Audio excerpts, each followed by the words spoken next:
In this scenario, there's a robot and a human. And the goal is to make the robot pass a so-called Selian task. And in this task, the goal is to be able to take the perspective of the other agent and be able to represent this, the mental state of the other agent, including the false beliefs that the other agent might have.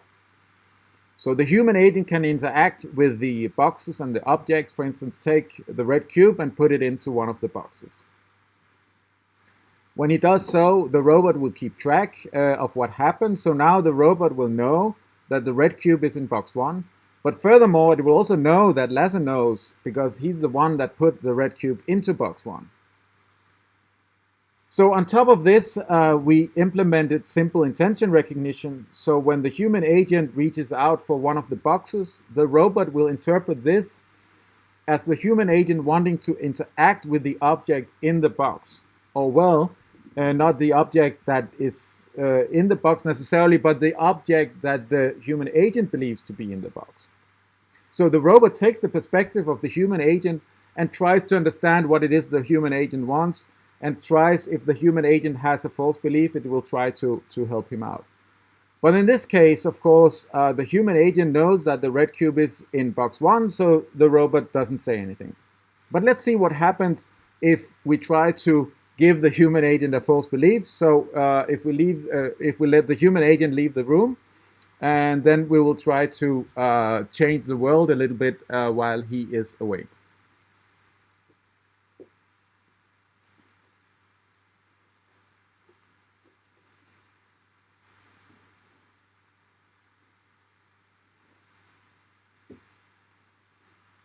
Okay, Lasse? So now I'm inviting the human agent back into the room.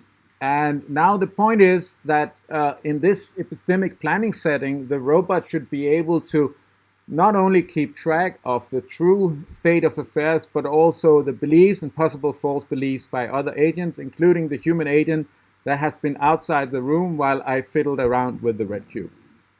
So let's see what now happens if the human agent reaches out for box 1.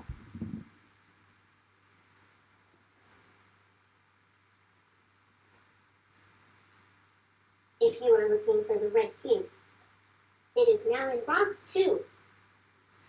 So what happens in this case is that when he reaches out for box 1, then the robot knows that he has a false belief concerning the content. So if he reaches out for box 1, it must be because he wants to have the red cube that he believes is in box 1.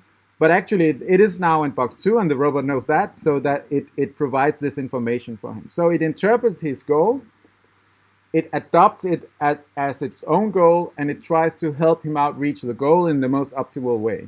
Of course, if the robot didn't say anything, the human agent will still be able to find the red cube eventually by looking through all the boxes.